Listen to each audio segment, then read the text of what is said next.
Yo, what is happening? All you badass mofos out there in the Black Army Radio realm, welcome back.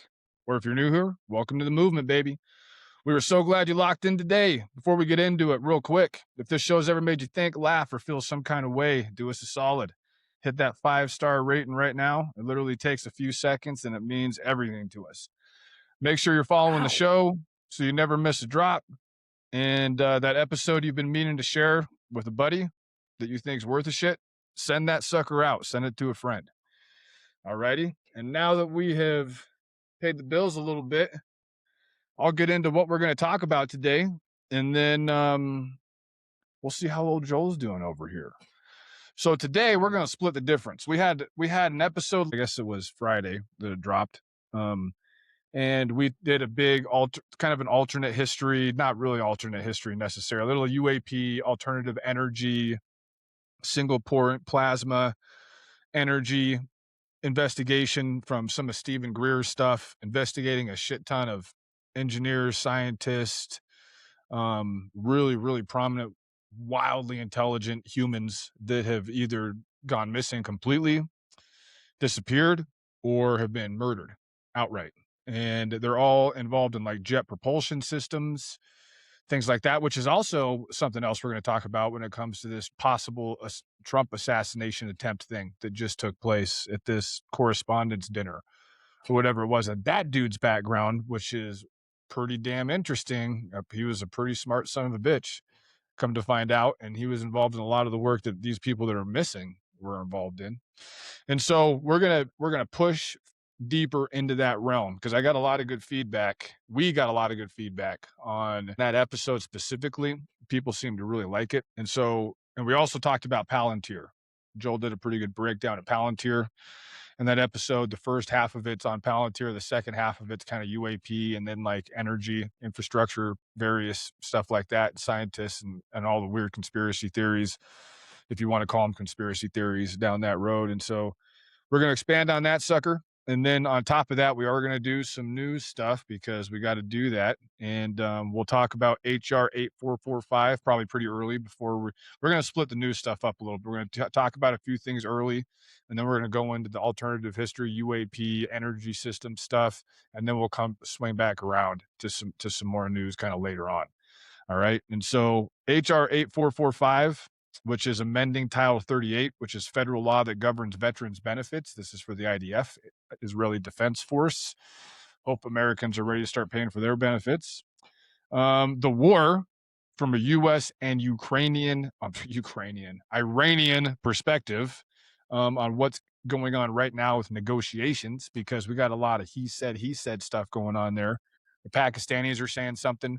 The Iranians are saying something. We're saying something, and nobody's saying the same thing.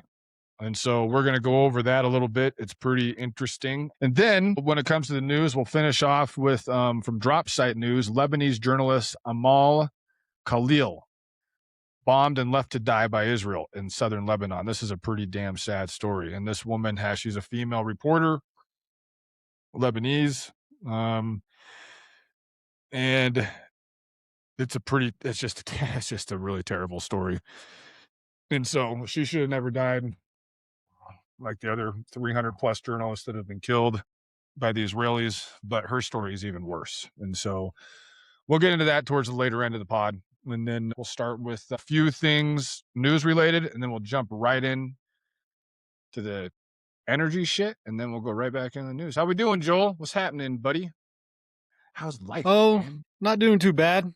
Had a busy weekend, busy day today. Feel a little underprepared for today's podcast, but I like talking about this shit, so I'm not too worried about it. Never. It's just a conversation, right? I was watching the basketball game on what was it? Saturday night, and then it got broken up by Trump coming on and talking about his assassination attempt. That guy fucks up everything, man. And it was kind of funny. Me and Ty were talking before we got on about if we even wanted to talk about the assassination attempt, because it's just like, oh, God, it's just between the first assassination attempt, Charlie Kirk stuff, Charlie Kirk's assassination, and then this third or I guess it would be the The guy on third assassination attempt the golf of course. Yeah. yeah, the guy in golf. But it's just like when you start looking at these, it's hard not to just not a lot of stuff lines up, and whether it's just total ineptness on Trump's fucking security team or like I don't or crazy conspiracy theory stuff. It's just really hard to take any of it seriously, you know. There's reports that he didn't have like there's protocols of security that Ty will go into later probably of like he didn't have the security at this event that he should have. Like normally when there's an event where a president's going to be there and speaking, like they have a higher security level, and there's a lot of people who are saying that the security felt lax that night, which is pretty interesting. And then there is some weird ties with Cole Allen, one of our listeners, Zach Laporte. He was talking about brought up Cole Allen, and there is some strange ties to Cole Allen is the one who did this last assassination attempt on Saturday, and there's some strange ties to Jet Propulsion. He's a real smart dude as well. It's kind of funny. My phone just rang and it says it's a political call. Definitely not fucking answering that. Don't do it, Joel. Yeah, right. Fuck. But just a quick background on Cole Allen. It's pretty interesting because he has sounds like a really smart dude, and he has a little background in a jet propulsion. So Cole Allen was 31. He He's 31, right? He's had still an alive, right? academic. There was Yeah, reports that they yeah. smoked him, but I think he's still alive. Yeah. No, he's still alive, and I shouldn't. Cole Allen is 31. He graduated from California Institute of Technology, Caltech, in 2017 with a bachelor's degree in mechanical engineering. Caltech confirmed his graduation to multiple news outlets. He went to earn a master's degree in computer science at California State University, Dominguez Hill in 2025. According to Caltech's graduation announcement, still online from 2017, he was active in a Christian student fellowship and a campus club for Nerf gun enthusiasts during his undergrad years. That's In hilarious. 2014, on his online resume, it says he completed a summer research fellowship at NASA's Jet Propulsion's laboratory. And then there's some weird tie, and this is when you weird ties, and this is when you hop into the conspiracy wormhole. There was a guy named Henry Martinez who he attended that or was one of the speakers at the research fellowship, and he posted Cole Allen in 2023. So now conspiracy theorists are out there looking at that post, tying links to Henry Martinez and Cole Allen. So it's pretty interesting. That one view alone for Cole Allen has had 44 million hits. That post from 2023. Yeah, it So, just says his name, right? That's it.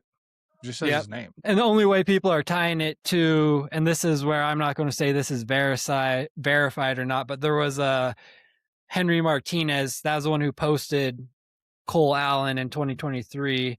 That there was a Henry Martinez who was working in that NASA fellowship.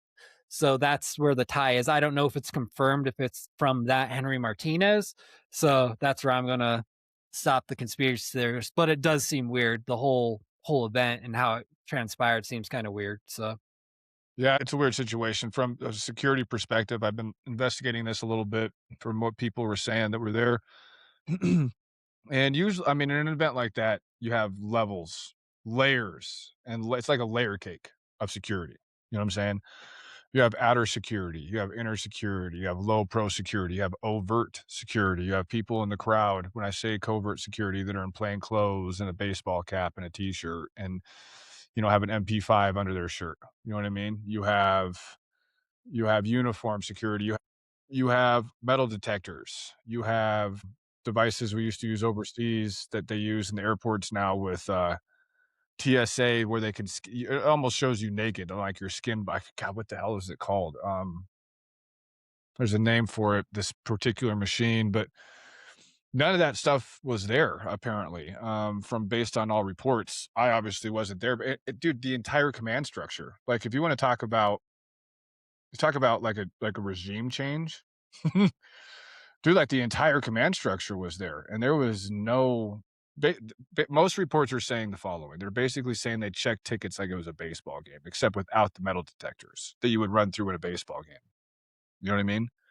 And that's it's wild to me. You have the Secretary of State, who's like 3rd in the procession of command. You have the Vice President, the President. Obviously, you had the Director of the FBI was there. You had the War Department, was there. You had the State Department was there. You had everybody was there. It was a huge thing. DOJ, yeah, pretty much Yeah. every major cabinet member. Huge deal. I mean, you could do a lot of damage, man. You could do an entire regime change just by getting rid of everybody in that building. You wanna talk about regime change.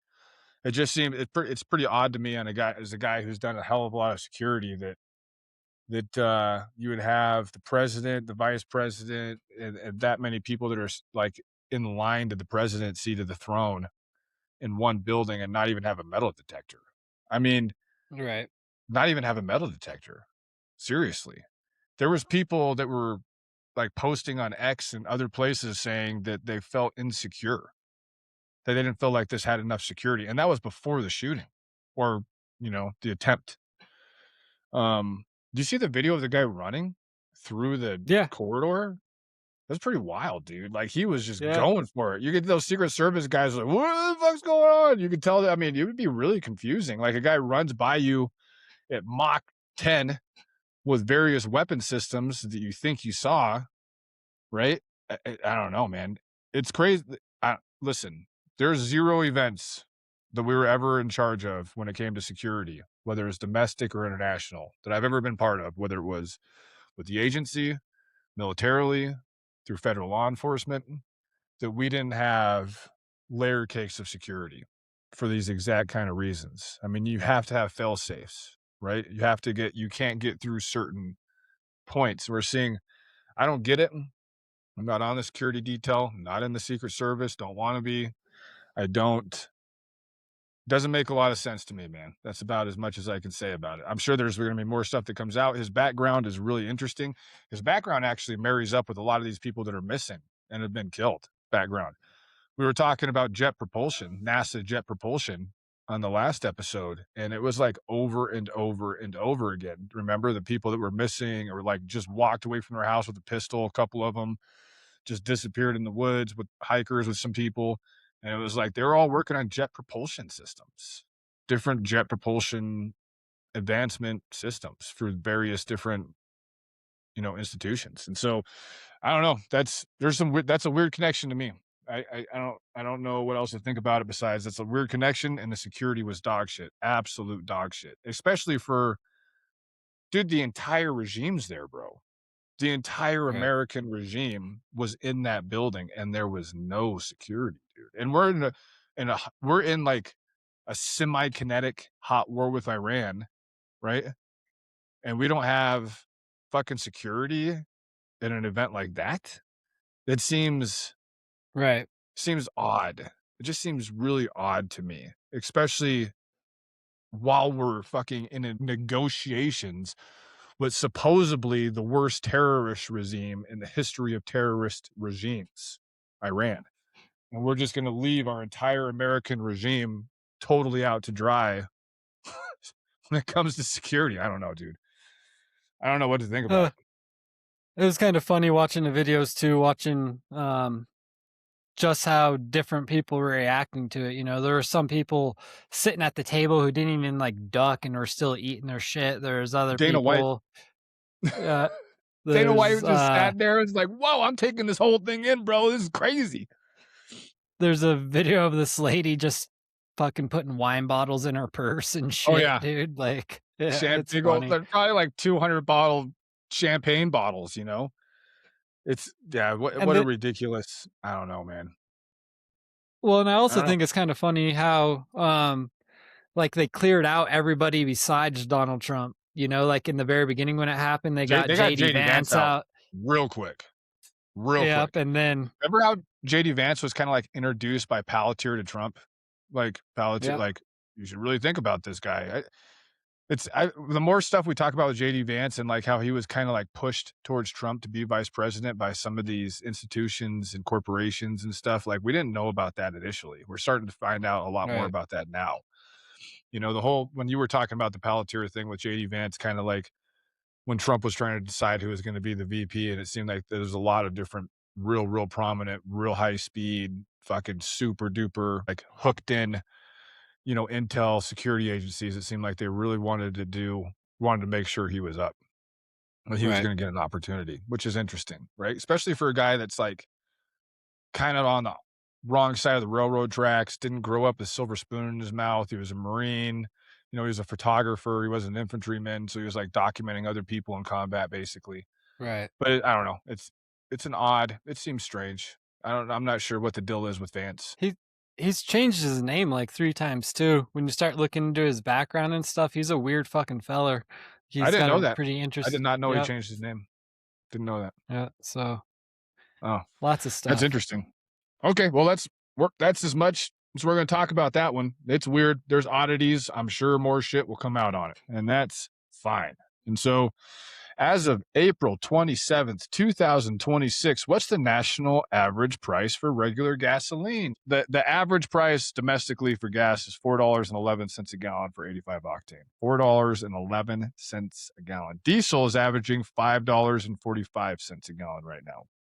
So regular gas prices have risen approximately 6.6 cents over the last week. And I was in Craig, America today, Craig, Colorado, and it was $4.30 a gallon, baby, for 85 octane. And that is a little coal town in northwest Colorado. Look it up. Google Craig, Colorado. It ain't a goddamn ski Has town, ain't a resort town. $4.30 a gallon for gas in that bad boy. is Craig still like I know back when I was in high school, it was like the meth capital of the world like I think per Butte, America. population. I think Butte, Montana is the meth capital of the world, but Now, maybe. yeah. There There's a lot of there like was one Butte, point. Craig, Americas out there, you know?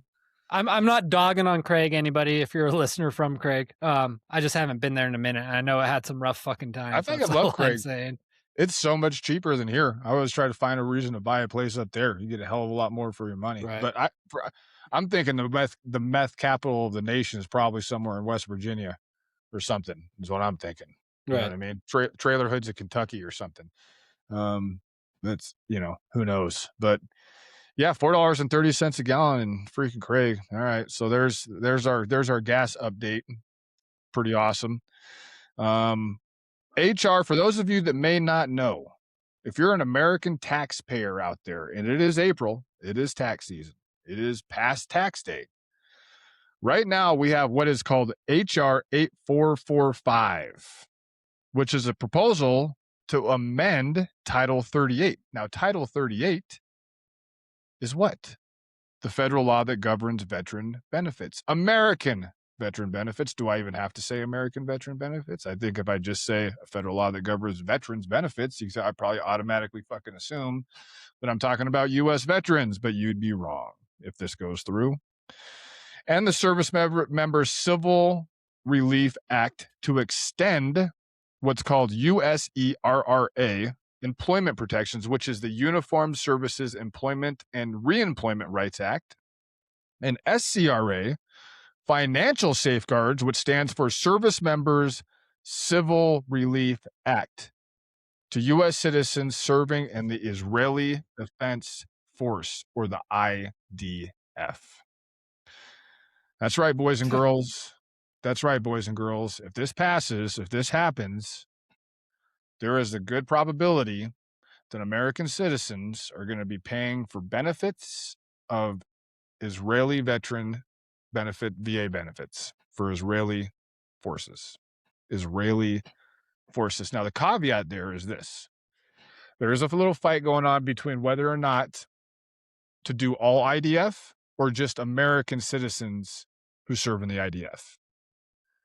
Now, my response is why in the fuck are American citizens serving in the IDF and still Yeah. American citizens? What the That's my fuck? fucking response. Because if I go join the French Foreign Legion, I have to renounce my American citizenship. It's like part of it. You know what I mean? Right. Same thing for pretty much any other military deal. And the founding fathers, believe it or not, actually had some things to say about this. They had great disapproval and anxiety for people that would serve in foreign wars or in foreign forces for the very fact that they would worry that they would drag the republic into European conflicts and wars. Because they're like, the only people that are going to go serve in those things if they're influential, some kind, especially back in those days, right? Um, like Jefferson and Hamilton especially said that they needed to be officially neutral when it came to safeguarding American independence and serving in foreign militaries. Washington famously summarized his farewell address, urging Americans to steer clear of permanent alliance with any portion of any of the foreign world. I don't give a shit if we're paying for Americans who are IDF veterans. They shouldn't be fucking Americans anymore. Number one, move to fucking Israel. You want to serve in the Israeli IDF rather than the US military? Hey, man, have at it, dude. Make an independent decision. Renounce your American citizenship, move your ass to Israel, go join the IDF. We should Or not be paying for a single fucking benefit, not a dollar, not a single dollar to the IDF Veterans Fund, whether it's for Israeli veterans or for American veterans who served in the IDF, as far as I'm concerned. well, and I mean, we've deported people in this last run who served in our military, and now we're fucking paying for fucking people who aren't even from this country's benefits to, like Or it's if they're from it's this country, beyond, and we already they're deciding to be loyal to another. If you're an American yeah. citizen and you're like, hey, I'm going to join the army, bro. I'm going to do it. And you join the Israeli army, you're a fucking traitor, as far as I'm concerned. The Israeli Yeah, army is not I the American army. Like, go be an Israeli. That's fine. Like, go well, and that's move to Israel and be an Israeli and join the IDF.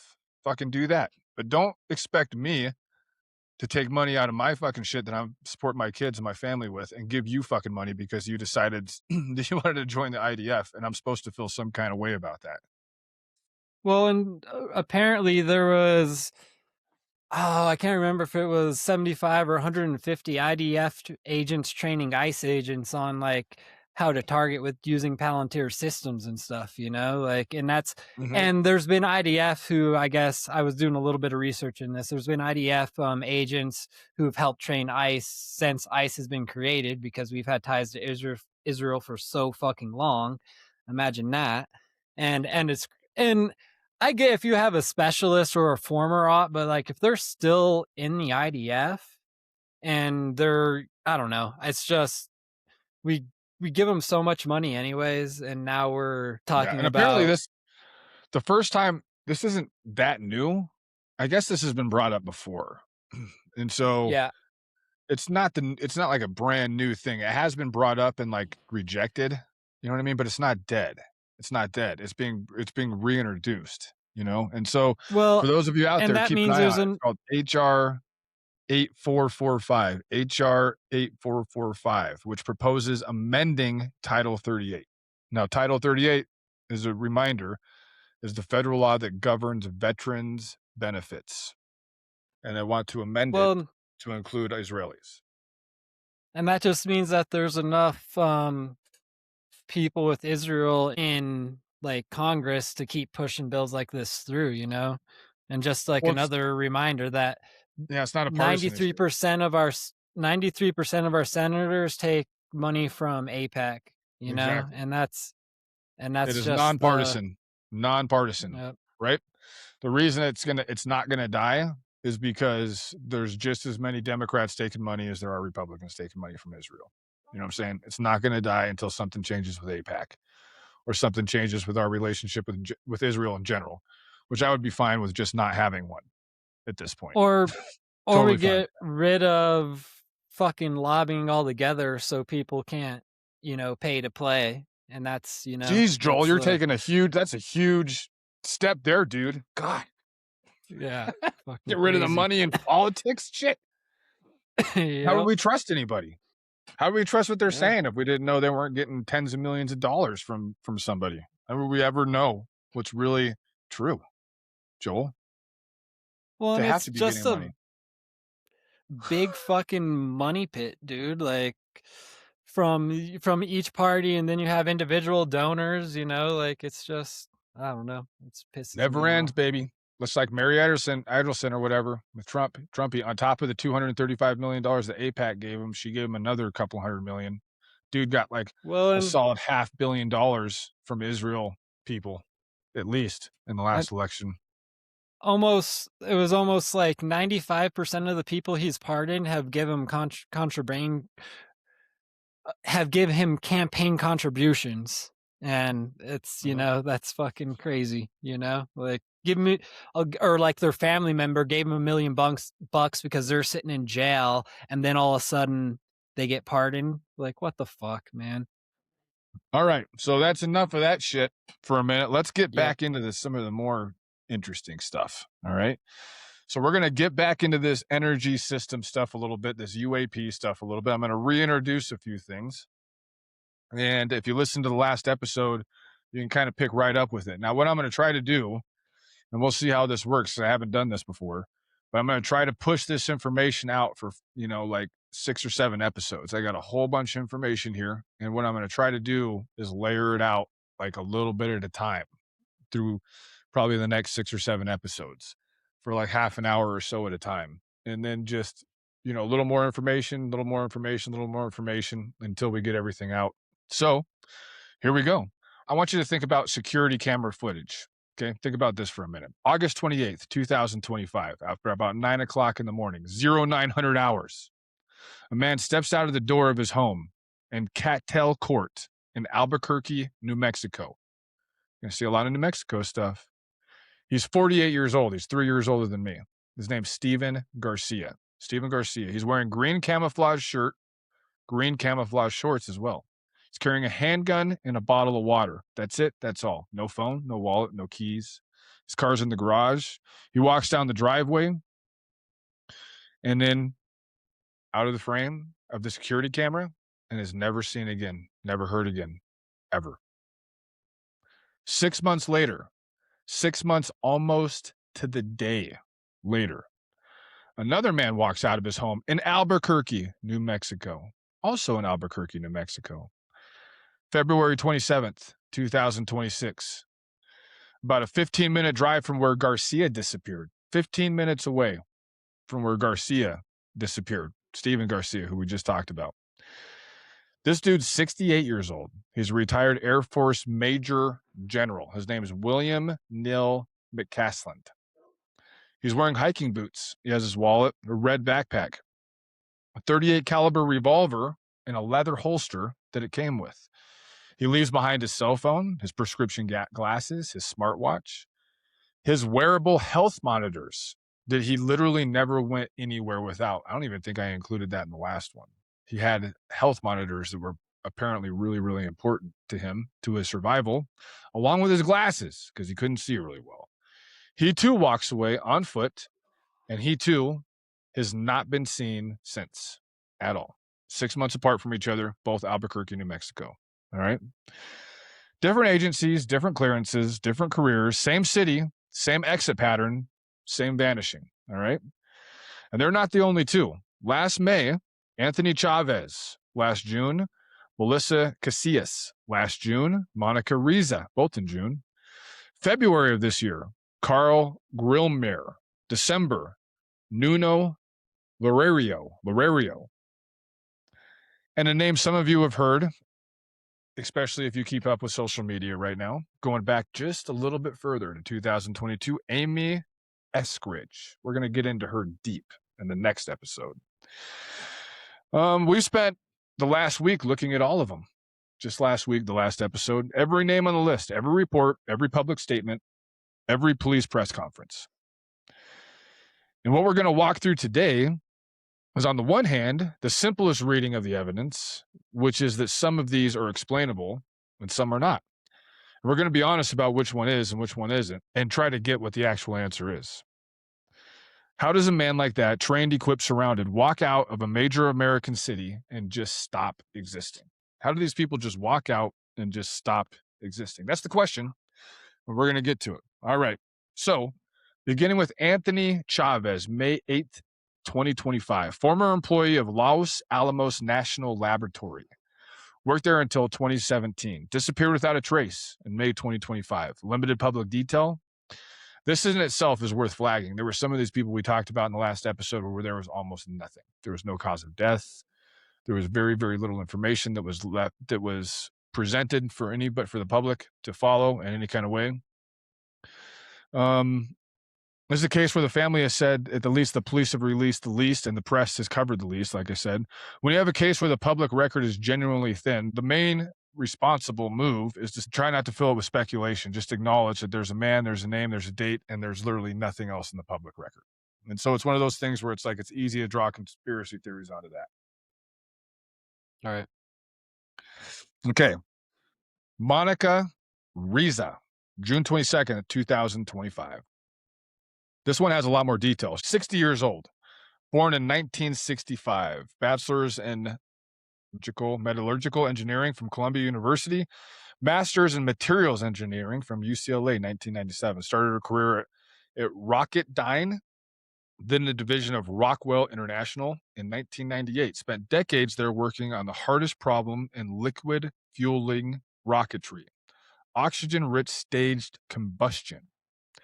She co-invented something that's called Mondaloy. It's a nickel-based super alloy, apparently. It's used in approximately 12 components of the AR-1 engine and the hydrocarbon boost technology demonstrator. You know what all that shit is, Joel? No idea. Sounds cool, though. She holds 3 patents on burn-resistant, high-tensile strength metal alloys. 3 patents on that, on very burn-resistant, high-tensile strength metal alloys. The first one was awarded in 2003.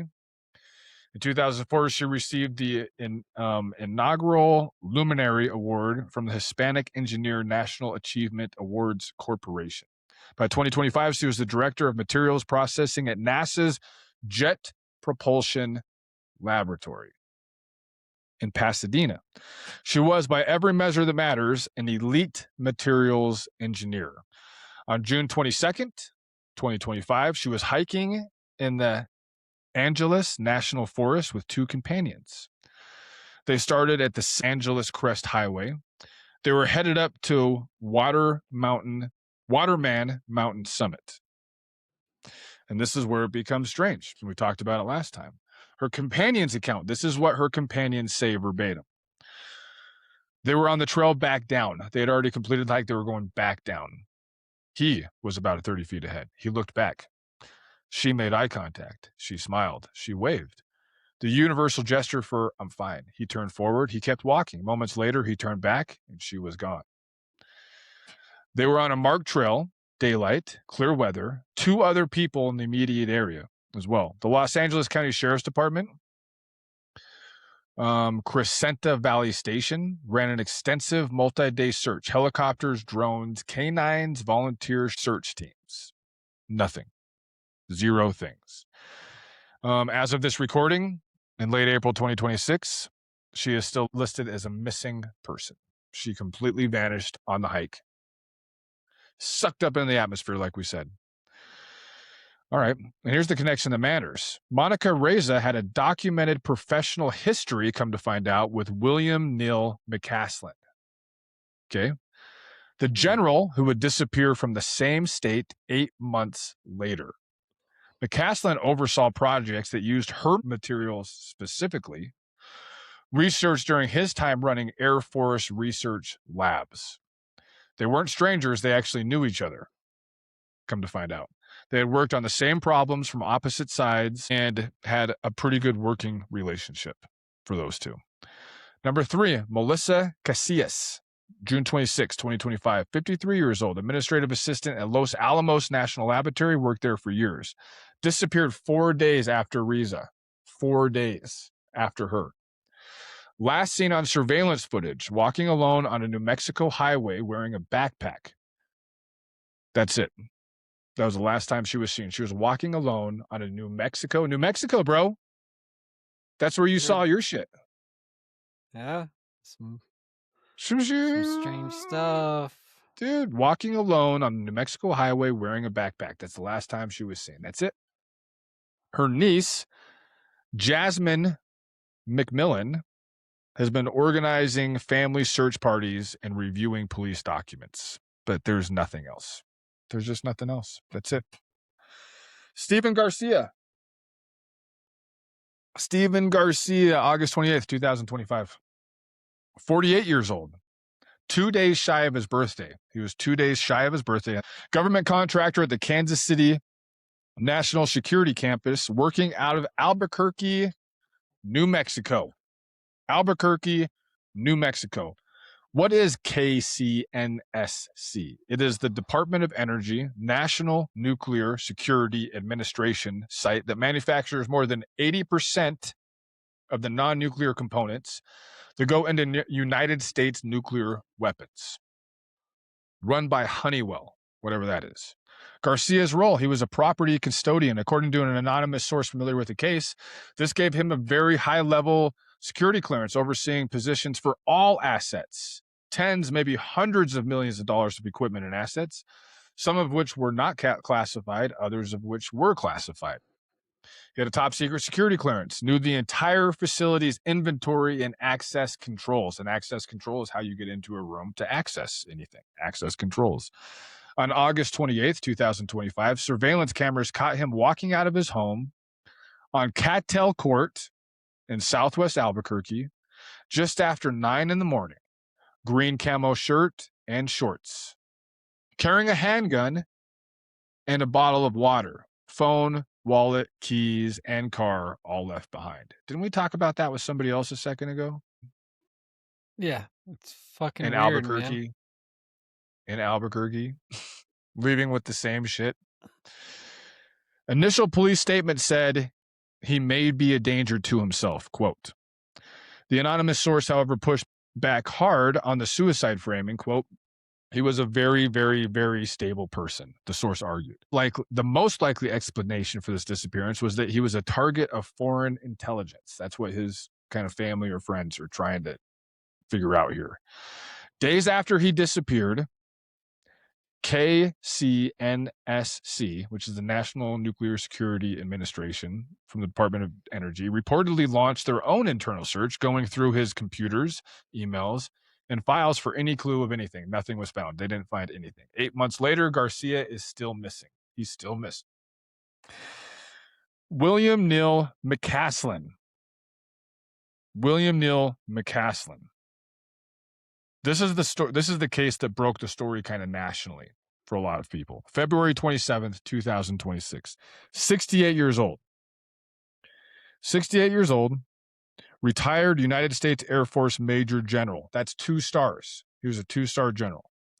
Career arc, oversaw classified Air Force science and technology programs across decades, commanded the Phillips Research Site of the Air Force Research Laboratory at Kirkland Air Force Base in New Mexico from roughly 2001 to 2004. Later commanded the Air Force Research Laboratory at Wright-Patterson Air Force Base in Ohio. Are you talking about Wright-Patterson? Or are you talking about Kirkland? These are 2 massive places for nuclear UAP shit. Wright-Patterson. We'll come back to this in another episode a little bit deeper, but for now, it's the international home of every UFO investigation the United States Air Force has ever run, as far as we know. From Project Sign in 1948 through Project Blue Book in 1969, the Foreign Technology Division, the National Air and Space Intelligence Center, McCaslin ran research at the place at the center of the most famous secrecy story in modern American history. Post-retirement. Brief affiliation with Tom DeLonge's To the Stars Academy. The Blink-182. This is interesting. So he's the lead singer of Blink-182, Tom DeLonge. And he is, come to find out, and I've heard him on other podcasts and stuff, so this wasn't a surprise to me when I saw it. The guy's actually really invested in the UAP UFO arena and energy. And like people kind of scoff at it, but you're like, dude, he's got Blink 182 money, homie. You know what I'm saying? He's got Blink 182 money. I wish I had that kind of money to be like, I really want to invest in stuff like with the pyramids and in Peru and like some other stuff. I don't have the fucking money to do it. I wish I did. You know what I mean? Right. If I had Elon Musk's money, I would be like, we're going to find out what's going on in all of these places. We're going to do massive ocean archaeology. We're going to find out what's underneath the pyramids. We're going to do all of the Göbekli Tepe excavations because they've only excavated like 5% of Göbekli Tepe in Turkey. Yeah. I'm like, we're going to open all that shit up. We're going to go to Sexy Woman in Peru. We're going to open all that shit up. We're going to go to all these different places and we're going to find out everything. But I mean, he doesn't have Elon Musk money, but he's got Blink 182 money. And that's good because Tom DeLonge has been really, really prominent in this field and helping out, like kind of fund a lot of this research and stuff, which I think is really, really cool. That's kind of besides. And he's worked with, you know, actual scientists and doctorates and stuff too, you know, like, I mean, some people take him think really this seriously. stuff is, They take him some really people seriously. think this stuff is fringy, but in the last, you know, 4 years, as far as official government releases on, we don't know what the fuck these things are, but we know they're there. You know, like there's definitely, I don't think this stuff is fringy as it actually sounds. And then also, like, if it was 1950, people'd be losing their fucking minds.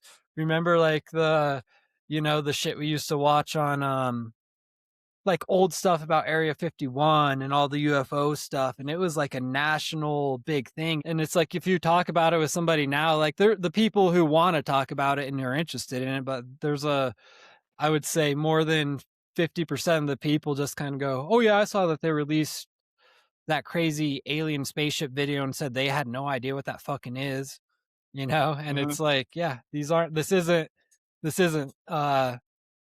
it's not skepticism. It's all real, you know. And that's what we talked about, dude. To what you can put people in the electric chair for eyewitness testimony, right? No.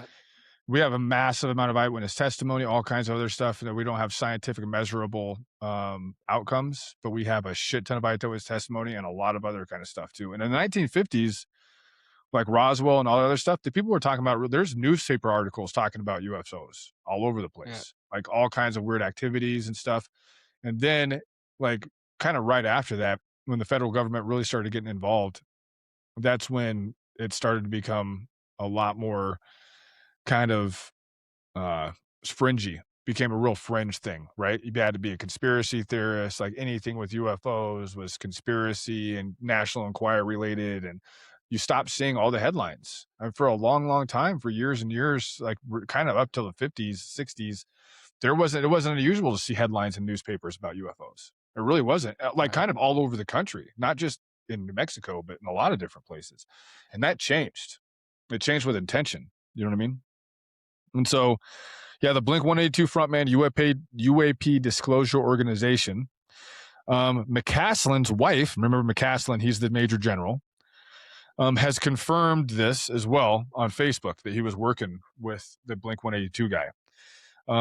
His name appears in the 2016 WikiLeaks release of John Podesta's emails. Check this out, bro. You're going to like this. Hillary Clinton's campaign chairman said the following: as someone who had worked on unidentified aerial phenomena issues, in her emails about him, from the WikiLeaks release, from John Podesta's emails, was a Hillary Clinton email talking about how this guy, McCaslin, who had worked on unidentified aerial issues. It's kind of crazy, right? Comes out of WikiLeaks. Okay. So now, February 27th, 2026, a Friday, McCaslin's home, Quail Run Court in Albuquerque. 10 in the morning, a repairman is at the house. He interacts with McCaslin. The county sheriff's office, which I guess is Bernalillo County Sheriff's Office, has confirmed that the repairman was cleared of any wrongdoing. At 11:10 a.m., McCaslin's wife, Susan Wilkerson, leaves for a medical appointment. At 12:04 p.m., so just about an hour later, she returns home and McCaslin is gone. Her husband is gone. His phone is on the counter. His prescription glasses are on the counter. His smartwatch is on the counter. His wearable medical monitoring devices are on the counter. At 3:07 in the afternoon, she calls 911. Okay, his wallet, his hiking boots, a .38 caliber revolver, a leather holster, a red backpack. That's all he took. So that's the only thing that was missing. I should say what was missing from the house. His wallet, his hiking boots, a .38 caliber revolver that was in its leather holster, and a red backpack. That's what he took with him. Helicopters with infrared cameras, drones, canines, hundreds of homes searched for surveillance footage. Search teams on foot through the foothills near his home. Searches at his second home, which is in Pagosa Springs, Colorado. So his second home was in Pagosa Springs, which is about 200 miles north of Albuquerque. On March 7th, 8 days in, a gray U.S. Air Force sweatshirt is found about 1.25 miles east of his home with no blood on it. A gray U.S. sweatshirt. However, his family does not confirm that it was his sweatshirt. They don't think it was his sweatshirt. That's what they're saying. 2 months later, as of April 2026, he has still not been found. Still not been found. Kind of a wild case. All right. Why this doesn't look normal and where the story kind of gets complicated. We're going to do this in a two-part deal. Why the cluster doesn't fit normal patterns. All right. If you're a skeptic, there are roughly 700,000 Americans holding top secret clearances in aerospace, nuclear, and defense work. Around 700,000, which is a lot, bro. It's a lot of people. It's almost 1 million people. Given normal U.S. mortality rates, you would expect around 250 deaths from homicide and suicide alone over a 4-year span in that size of a population. Okay. That's why we should be skeptical of like a pattern of death. All right. But, and this is the key point, base rates don't address the specific phenomenon driving the story. The phenomenon isn't cleared personnel are dying at unusual rates. They're not.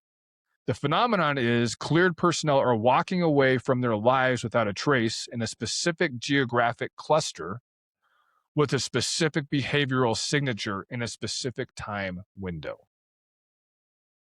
That's very different. Okay. How voluntary missing persons cases normally look? How do missing persons cases normally look on a normal day-to-day missing cases report? The standard demographic profile for a voluntary disappearance, which is what we're talking about when you're talking about the gal that disappeared, right? Sucked into the atmosphere, the 2 people who walked away with pistols and left everything else at the house. Somebody who chooses to leave their life. Okay. Voluntary disappearance. Okay. It usually goes like this. It's usually somebody who's young, somebody who's male, and tends to involve some kind of substance abuse, untreated mental illness, or a domestic conflict. That's pretty standard. And I saw that when I was in law enforcement. That's pretty par for the course. The person typically takes some money, some clothes, some form of identification. They head somewhere they have a connection. Could be a family, a friend, an old girlfriend, a city they used to live in, some kind of connection, something that's familiar. That's the normal pattern. That is overwhelmingly not what we're seeing in this cluster of people that have been missing. Overwhelmingly not. In this cluster, we're seeing people in their 40s, 50s, and 60s, established careers, stable home lives by all accounts, walking away on foot, often with a sidearm, leaving phones, wallets behind. None of them have turned up at a relative's house, a hotel, a bus station, an airport, a former girlfriend's house, a former working town, or a former job area. None of them have made a withdrawal even out of an ATM. Any. They haven't even used a credit card, bro. Credit card, debit card, nothing. No cards. Library card. Well, nothing. And for me, there's a few things that, there's a lot of flags and what the fuck's going on, but none of them have their phones. None one, being a government official, knowing what's coming down the pipeline, just being in that sphere, somebody could track you with your phone. They don't have their smartwatches, they don't have their medical devices. So it was very intentional that they weren't being tracked. Yep. I've heard from a few cases. Um, who's Melissa Etheridge? It's not Melissa Etheridge. Who's the girl who's trending right now online? Amy Catherine, Eskridge, something like that. Yeah. Yeah, I've heard What more you're than talking a about the one that died in 2022, right? yeah, yes, Yeah. Mhm. yeah. I heard that she was getting tailed by what looked like maybe Russian Eastern Bloc like agents. The other was one of the guys you just talked about who was his family was worried about foreign governments, stuff like that. So it's really, either these people are living in some fucking yurt in Canada, or it's just too many coincidences. It's a lot They're of coincidences, and that's what we're talking and if about. you Like were going to, you could take the standard deviations from like typical missing persons reports, and it's like this doesn't fit the bill for any of it, any of them. Like any of these people, any of these cases, they don't fit the typical bill of standard deviation for any missing persons reports, especially law enforcement related. Very, very unusual for this stuff. Very unusual. Wildly unusual. And so well, and the crazy thing with, I think, these one is like their demographic. They were older people. They weren't too like, I'm they're sure they about had ready to social retire, media. like close to Yeah. retirement. Mhm. But where like versus the lady that happened in 2022, like she was like talking about stuff, she was saying Mhm. like shit is getting weird, and there's so many people who in this realm, especially if it's anybody who had a social media presence, them talking about like, I'm not suicidal, my life is good, and Mhm. whether they're scared of our government or foreign government, the same government, because it seems like Yeah. Israel and our government have a lot of common interests, which is kind of funny. And Mhm. there's so many ties to, from the Charlie Kirk thing to, there's so many ties with Israel. It's wondering if, they have anything to do with it, and Palantir tracking and all that, like this just Gonna really seems need you way to too stop much. being anti-Semitic, Joel, in this show. Hey man, I got this. Okay, here's a joke. I hate all organized religions equally. Like that's like it's if I'm anti-Semitic, I'm anti-fucking Christian, I'm anti-fucking Islamic, Oh, I'm man. anti-fucking all of them because they just bomb the shit out of people and tell us how to fucking live. So go ahead, put me on your list. Jesus Christ, I'm not What's that suicidal. bumper sticker? Yeah, bumper sticker out there that says, "God, please save me from your followers." Yes, that's what I'm saying. Straight up, It's so true. man. Fuck. Oh, okay. All right. Oh man. So, Sorry, rant. back on this stuff. Done. So, a lot of these guys, especially the Air Force military people, like, they're trained, equipped, and conditioned in a lot of ways to survive in a wide range of conditions. All right. Doesn't just walk into the New Mexico foothills and vanish. It's like full stop. The Sedina, I'm not sure, mountains are searched constantly. All right. Albuquerque is a huge freaking city. Heat imaging helicopters can pick up coyotes, can pick up tiny little critters, voles, things like that. The fact that they could not pick up Neil McCaslin, even accounting for Warren Spring temperatures, is itself a fact that requires some kind of explanation, or like any of these people. Right. The geographic clustering. Remember, that's what we were talking about, the geographic clustering, how this makes it different and unique. Five of the 10 cases, Chavez, Casillas, Reza, Garcia, McCaslin, are connected to a specific cluster of national security infrastructure in New Mexico and Southern California specifically. New Mexico and Southern California specifically, few different institutions. Los Alamos National Laboratory. That's where the Manhattan Project lab was. where the bomb was built. Okay, Los Alamos National Laboratory. Kirkland Air Force Base, the Phillips Rescue Site, where McCaslin commanded the Air Force Research Laboratory from 2001 to 2004. Kansas City National Security Campus in Albuquerque. The Albuquerque, I know it says Kansas City National Security Campus. It's really an Albuquerque facility, where Garcia worked. 80% of the non-nuclear weapons components are there. NASA's Jet Propulsion Laboratory in Pasadena, California. NASA's Jet Propulsion Laboratory in Pasadena, where Riza ran materials processing, connected up to Aerojet, where she co-invented Mondalloy, which is that really, really hot metal alloy, right? That you could like do all kinds of stuff with that she invented. These 4 facilities are not unrelated.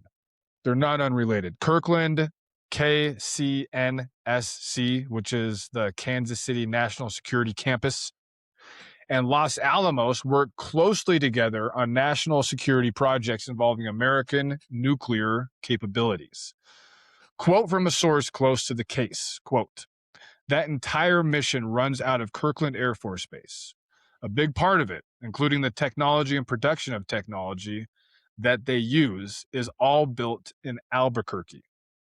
So McCaslin would have absolutely known and been at both of these facilities." End quote. McCaslin, the 2-star Air Force general.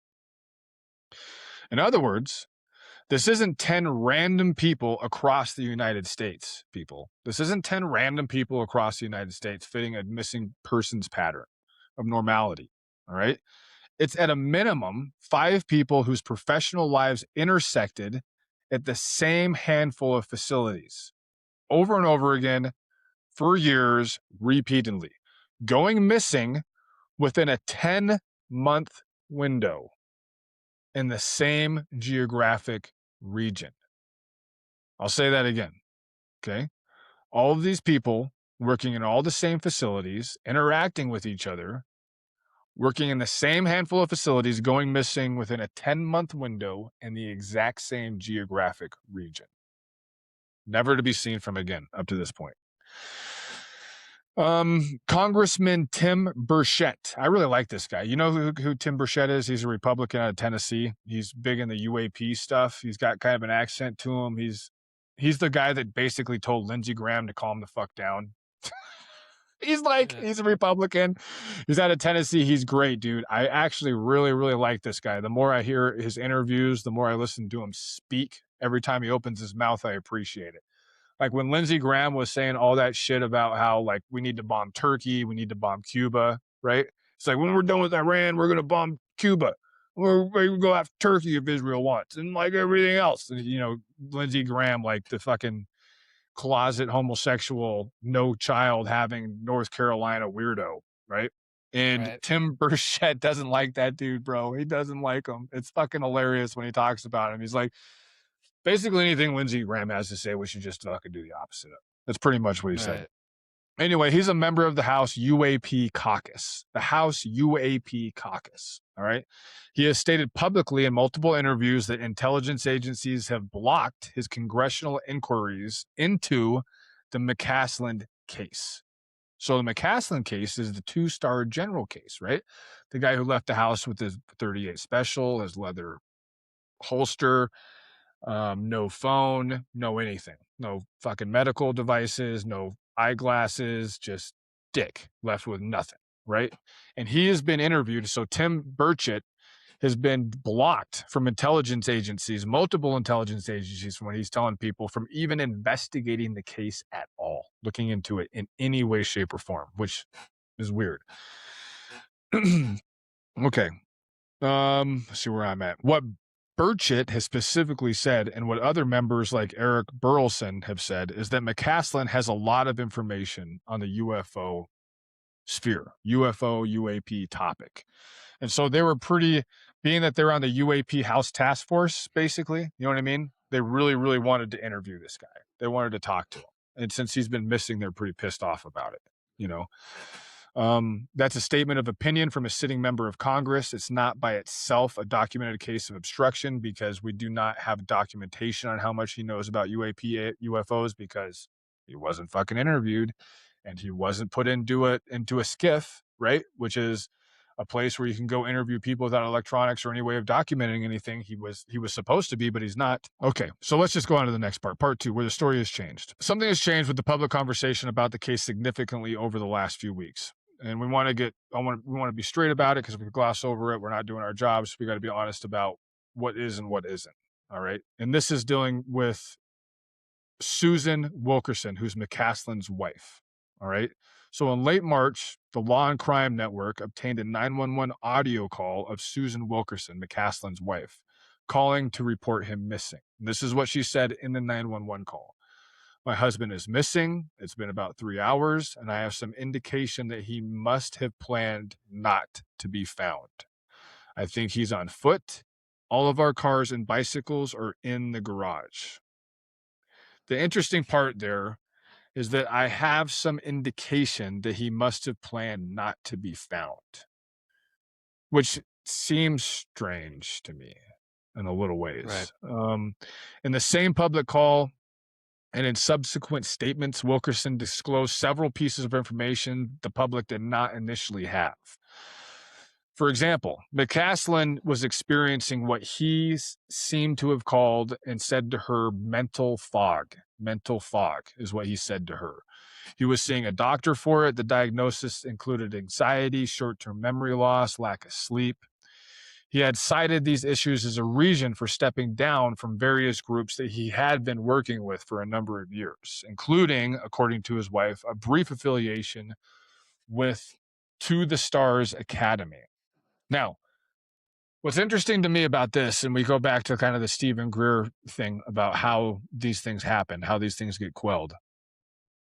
Most family members, if they're going to suspect foul play, or if they've been notified that there could possibly be foul play afoot, if I was in his position, right, and I was talking to my wife and my kids, I'd be like, listen, if anything happens to me, don't fucking pursue it. Don't pursue it, right? Live your life. Fucking Right. don't get killed. Don't get kidnapped. Don't get destroyed by these people. Don't let them destroy you. Don't let them destroy the kids. Make sure the kids are successful, have some opportunities, like let this thing go. You know what I mean? It's really not unusual for family to have some kind of something to say about that. The whole need to know thing is another thing. She didn't seem to have a whole lot of information on stuff, but here's the deal. Like when I was working for the agency back in the day and I had all the security clearances and stuff I had, I was specifically told by the agency, and at that time I was, married to a different woman at that time, and I could not, like, they told me specifically to not tell her or like anybody who I was working for. You know what I mean? That it would cost me my Right. job. They put me in fucking prison, like all this kind of stuff. Like family members, just especially with these really, really super duper high speed TSSCI security clearance job, need to know kind of things. They're not going to fucking know about it. They're fucking not. They're just not. Like these really, really super high clearance programs, these dudes aren't going to chance that shit. They're not. There's a lot of guys, and this even happened with who was the guy who just came out who was on Rogan? They made a big documentary on him. Lazar. So Yeah. Lazar didn't tell his wife what he was really doing for the same reason because they were told him they were gonna fucking put him in prison. They were gonna do all this shit. She ended up having an affair with somebody because she didn't believe him. She didn't believe all the time that he was gone, working on stuff, doing because he didn't tell her the fucking truth. And she ended up, this is not uncommon, unfortunately, for guys with really, really high security clearances. Like, they don't give a fuck about your wife and your kids. Right. They don't give a fuck. Like, if they find out you told your wife some shit, there is a very good possibility you're going to be buried under the gel. You know what I mean? That whole need to know thing, CIA wives thing, is a real, real deal. That's a real thing. It's absolutely nothing to be poo-pooed on. And so apparently he was experiencing, based on her words, some mental fog or some other stuff. Some of, real quick too, and this may be down like a conspiracy theorist wormhole, but some of like these direct energy weapons that have been talked about on like Sean Ryan's podcast. There's one direct energy weapon that describes experiencing crushing, high pitched, non audible sound within his head, resembling a mechanical slider whistle or electrocution, which causes immediate physical incapacitation. Some say they experience something that's similar to Havana syndrome, which is essentially a microwave and acoustic weapon that emits a targeting energy, causing injuries like eye misalignment, severe stuttering, and cognitive impairment. And it makes you wonder if they're doing something You see similar to Stranger like Things? slow. Yeah, yeah. It makes you wondering if they're doing something to make these people feel crazy between the Oh yeah. ones who've ran off and then the people who've committed suicide, who didn't have a history of depression, who didn't have, and then it's makes you think a little bit, and Yeah, the guy talking on absolutely, the dude. Shine, it's a Sean Ryan episode number 283, and this is a former CIA station chief, so Mhm. it's coming from somebody who had some experience in the CIA, stuff like that. So if you're curious about Those what we're talking or what I'm talking about, check out that episode. those station chiefs can be some pretty interesting dudes, man. They can be some pretty interesting dudes. And there was reports about that in Venezuela as well, where they had used Yep. some kind of a weapon that nobody had ever seen or experienced before, where it looked like basically the CAD guys were just running past guys that were like kind of like the movie Stranger Things, right? What was that gal? I can't remember her name. She had all the powers and everything, had her head shaved, the crazy, Yeah. powerful girl. And they had the military in there, right? And the upside down. And they had this device where they would turn it on. And if you were just like a normal person, you couldn't hear it. It's like a dog whistle, right? Can't hear a fucking dog whistle. But if you had this, like what she did, these weird abilities, it completely crippled and immobilized her, completely crippled and immobilized Right. her.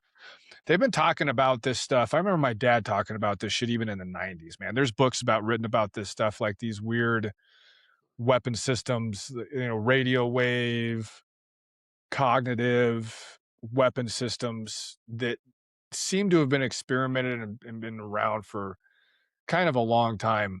And I wouldn't be the least bit surprised if we've dialed that shit in to being Right. operational. You know what I mean? I think we probably have to an extent. I think if you're inside a closed structure, it's probably a lot easier to use because it's going to Right. reverberate through the structure. I think if you're in an open air facility, it's going to be more difficult, maybe unless it's directly targeted, almost like specifically to that individual somehow. I don't know. I've never been around that stuff. I have no idea how it works. I've read about some of that shit, but it's pretty goddamn interesting. It's pretty fucking interesting. That's for sure. And Well, and so, just talking yeah, no, about a weapon that makes you feel crazy, like cognitive impairment. Imagine if they were doing that while you're sleeping and you wake up and you're like, what the fuck's wrong with me? all right. Like, Yeah, that's a good who point. knows? Yeah, that's a really good point. You never know. And so, like, what this changes is what it doesn't. So the McCaslin case, taken in isolation, has shifted towards kind of an explanational variable. At least that's what the general public's kind of thinking a little bit with the whole brain fog thing. I personally do not in any kind of way think that at all. But some people are saying that. I don't think he was experiencing enough to like walk into the foothills with a revolver and choose not to come back. You know what I'm saying? Like, Right. that doesn't make the sense to me for the brain fog thing. Jennifer Koff and Dafer, a former FBI special agent, said, "I truly believe he left in this situation not to be found again." I don't know what the fuck that means. You know, does that mean that he just left personally not to be found, or did he think he was going to get taken? Who the fuck knows? Also, Stephen Garcia is also missing. Anthony Chavez is also missing. Melissa Casillas is also missing. Monica Riza is also missing. None of them had publicly disclosed cognitive decline. None of them, Right. right? They're all fucking missing, all from the same areas. None of them told their family they didn't want to live anymore. None of them, as far as we know, were experiencing mental fog, as McCaslin's wife was kind of saying, as a way to dismiss it. The cluster doesn't go away because Ms. Caslin's case has like a plausible, possible non-conspiracy explanation. I don't see it as being relevant in any way, personally. I really don't. I think it's way too, it mirrors the other cases way too closely for that to be relevant, as far as I'm concerned. Chris Swecker, who's a retired FBI assistant director, made this exact point in an interview a few days ago. His phrase, and I'll quote him: Garcia, Chavez, and Casillas, in my opinion, ought to be lumped in, and that should be the focus. And any others that went missing because that would fit more of a pattern than just killing somebody because of what they know, end quote. I don't even think the FBI is a fucking legitimate investigative agency anymore, bro.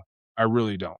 No. I fucking don't. I don't really take the FBI seriously. I think they're full of shit. This is the same FBI that refused to investigate and prosecute Larry Nasser. You know who Larry Nasser is? He was the goddamn person who was in charge of the fucking female gymnastics Olympic team. He like molested hundreds and hundreds of gymnasts, and the FBI refused to even investigate him at all. Think about Waco. Think about Ruby Ridge. There's a ton of examples. The Epstein fucking files. Yeah. Bro.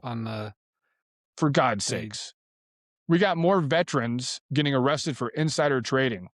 Do we have people getting arrested for Epstein? And that's led by the goddamn FBI. Well, you have princes in Europe turning their princeship away because they were in the Epstein files, and our own FBI refuses to fucking even launch an investigation into anybody that isn't a female that's Janine Maxwell. The Charlie Kirk investigation, everything else, like you go down the line, you know? Yeah, they're totally full of shit, dude. I don't take the FBI seriously anymore at all as an investigative law enforcement entity. I really don't. I think on the micro level, there's good agents out there doing good work. I think on the macro level, it's a complete shit show, bullshit organization. All right. Congressional oversight in 2026. This is the set we move from the cases themselves to more of the institutional response to the cases. The FBI investigation. In April 2026, the White House confirmed through Press Secretary Caroline Leavitt that the Trump administration has directed federal agencies to investigate whether the deaths and disappearances of all these scientists are linked and connected. The FBI and the Department of Energy, DOE is huge on this stuff, are working together to, quote, identify any potential commonalities that may exist. All right, that's the first bullet point. Second bullet point. An FBI investigation is not a press release. It is an assignment of agents and an opening of case files. The generation of formal interagency requests does not mean foul play has been established. It means the question is being treated as worth answering. Okay? That's like the assignment of the FBI, basically from the administration, saying we're taking this seriously. We think it needs to be fucking investigated. All right, realistic timeline. An FBI multi-case review of this complexity, typically, especially with multi-agencies and all these liaisons and everything got to do with it, is going to take years to complete. I wouldn't expect anything in 26. I wouldn't even expect anything in 27, quite frankly, out of this. I really wouldn't, based on how long it takes to complete these fucking investigations. Real quick, but they shut the Epstein case files and there's nothing to look at, and they did that investigation in a year of 10,000 or not 10 hundreds of thousands of emails, and they fucking it took them. Yeah, whatever. Dude, I would love to run that investigation, man. God damn it. I would love to run that Epstein investigation. Just put me in that motherfucker and I would love to run that shit. Just love it, man. There would be fucking axes and chopping and heads flying everywhere, dude. There would be zero redacted. I don't give a fuck who you are, who you know, who you've been fucking, how much money you have. I don't give a shit. Like everything would be out there. Goddamn everything. So 2 years of files that weren't there during 9/11. It'd be interesting to see what's happening in those 2 years of files. I really did the 9/11 files. Do you see the Tucker Carlson investigation in the 9/11 files? It's pretty fucking amazing investigation. It really was. He's a hell of an investigative reporter, man. Jesus Christ. The Trump UFO UAP disclosure directive. All right. In late February, literally just days before McCaslin disappeared, McCaslin's a 2-star general, Air Force general. President Trump announced on Truth Social that he was directing the Pentagon and other federal agencies to release government records related to extraterrestrial life, UFOs, and UAPs. It was in February. The timing is striking. McCaslin disappeared on February 27th, just a few days before that. The Trump directive was made days earlier, so I should say a few days after that, I guess. Whether this timing is coincidental or cautionary is a question nobody has been able to answer up to this point, obviously. The directive is real when it comes to UAP, UFO disclosure.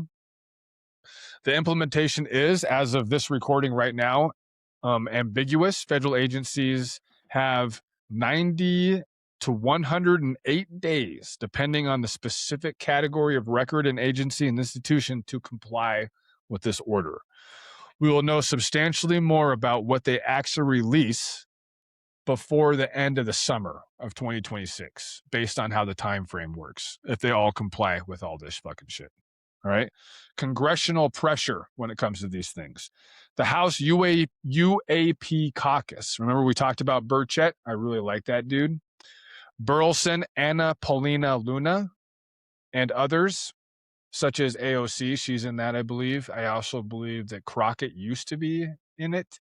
And some others were in the UAP thing, has continued to push for additional briefings on both the missing persons cases and the broader UAP file itself. All right. As we covered earlier, Congressman Burleson has stated there is significant evidence Amy Eskridge, she's the one we talked about from 2022, was targeted by a direct energy weapon system. He believes that. This is a Congressman Burleson, says there is significant evidence that Amy Eskridge was targeted by a directed energy weapon, like the weapons you were talking about. We're going to go into that more into the next episode. I have some stuff on that. I want to be careful about that. I want to put too much out there on that, but we're going to get more into it. But it's important to note that a sitting member of Congress saying that in 2026 in a conversation that you have UAP stuff and direct energy weapon systems been put in the same sentence. It's pretty interesting, especially from a congressman. Trump's own statement, he says, it's pretty serious stuff. I hope it's a coincidence. That's basically what Trump says about it. But he has directed there to do some stuff. Who the fuck knows, bro? Who the fuck knows? I don't know. The Pentagon UFO myth report. It is important because it's actually, worth flagging because it's a news of the moment. The Pentagon recently acknowledged that in some cases it deliberately planted UFO myths as a cover for classified weapons systems programs. That was reported in early 2026. The Pentagon admitted to that. It is important because it actually cuts in two directions at once. On one hand, it confirms that the Department of Defense has, by its own admission, used UFO UAP mythology as the deception tool, which means UAP claims associated with cleared personnel can either be real or planted or both. On the other hand, it suggests the Pentagon now feels comfortable enough acknowledging this history to weaponize it for their own use. You know what I mean? It's way, way less weird to talk about. Almost done, Joel. We're almost done with this segment. I promise. Sweet. We're good.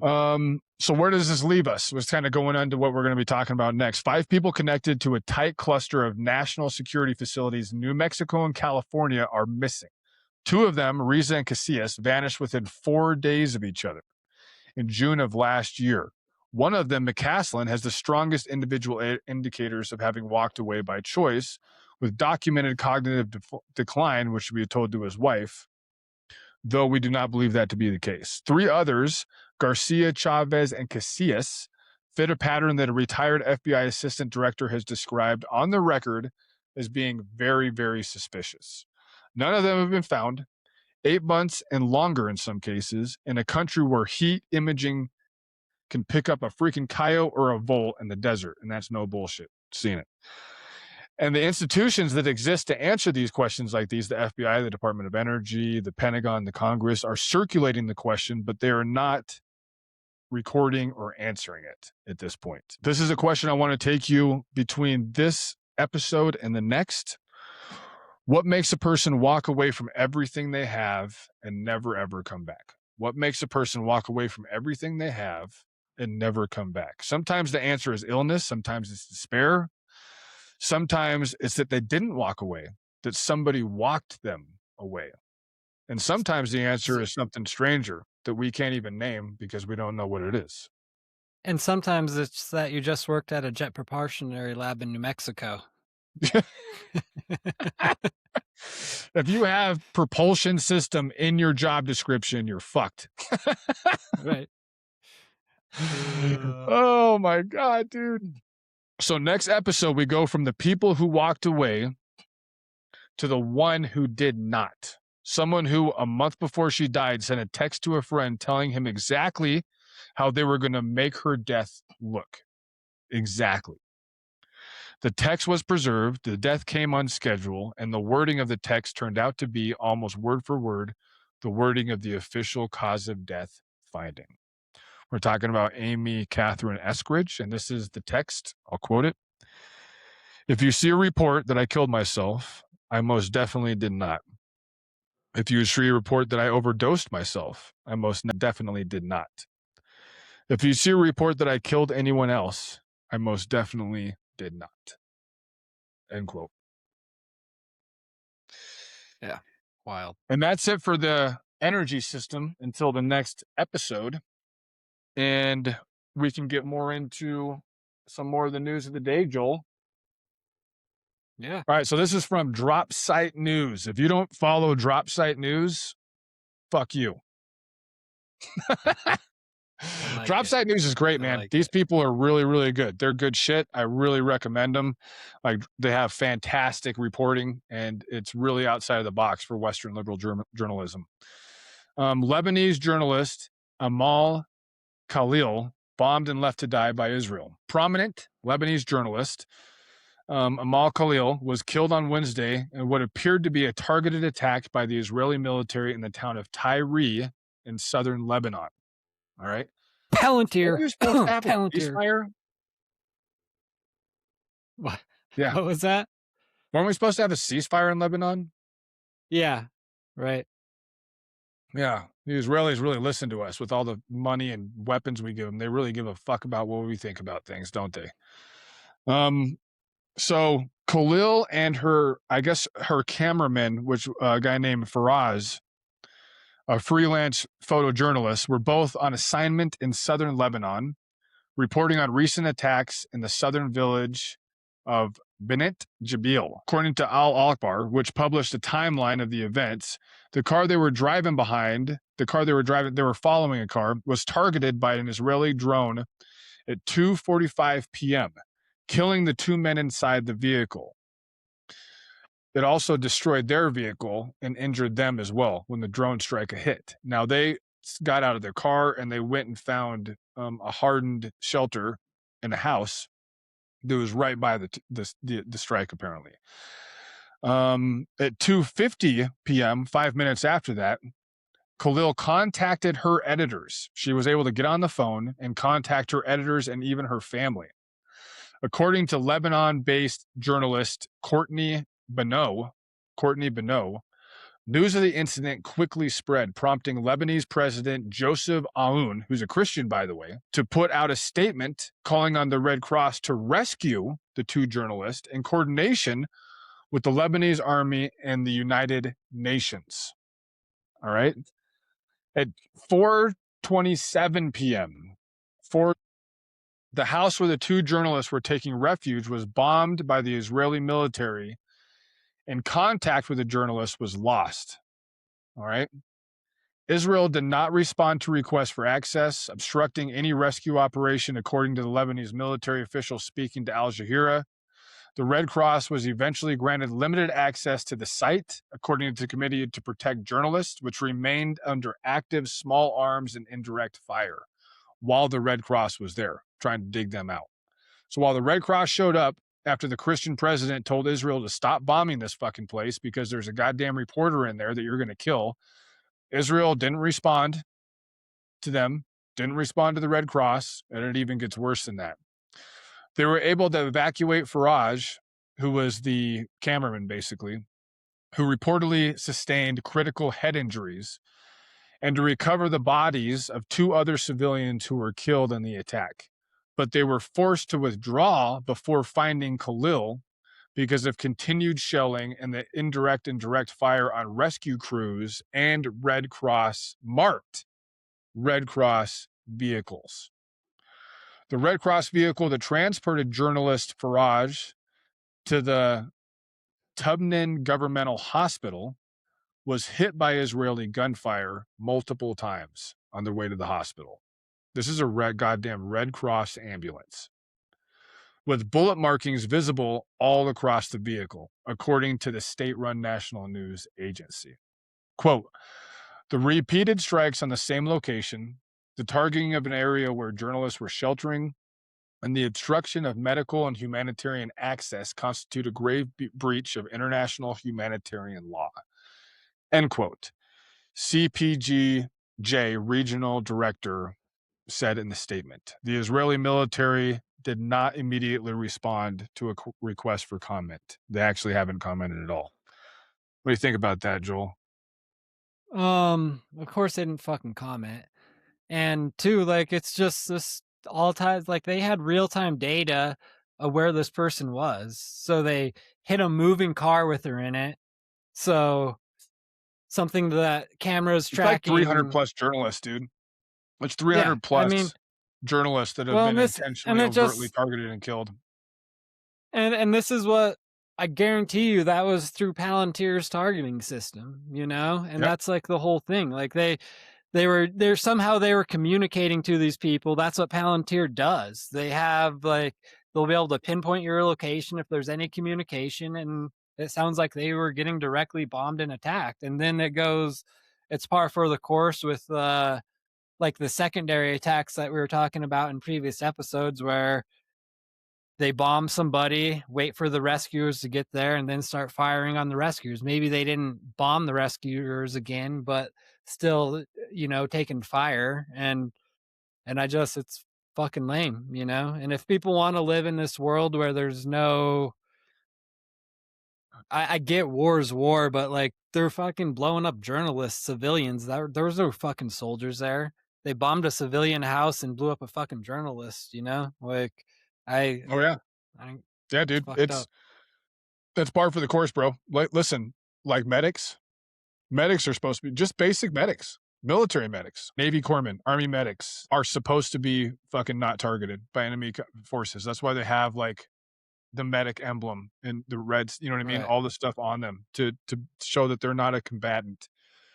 And like journalists, obviously medical personnel in a Red Cross vehicle, dude. I don't even know what to say about this shit anymore. Like it's so outrageous. Like this stuff that Israel does, they're completely unapologetic about it, dude. Like they immediately came out basically when it came to her, and they're just like, yeah, she supported Hezbollah, so she's fucking dead. Tough shit. Yeah.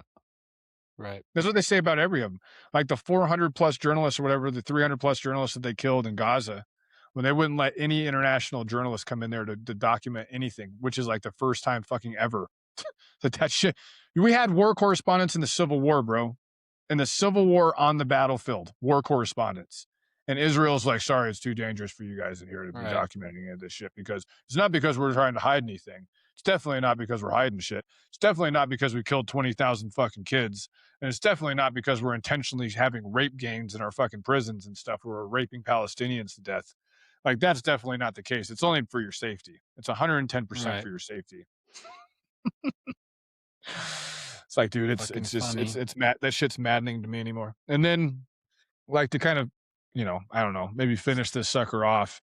When it comes to U.S. Iranian perspectives on what's going on with this negotiation stuff. So Trump canceled the trip of negotiators to Pakistan. He straight up canceled them.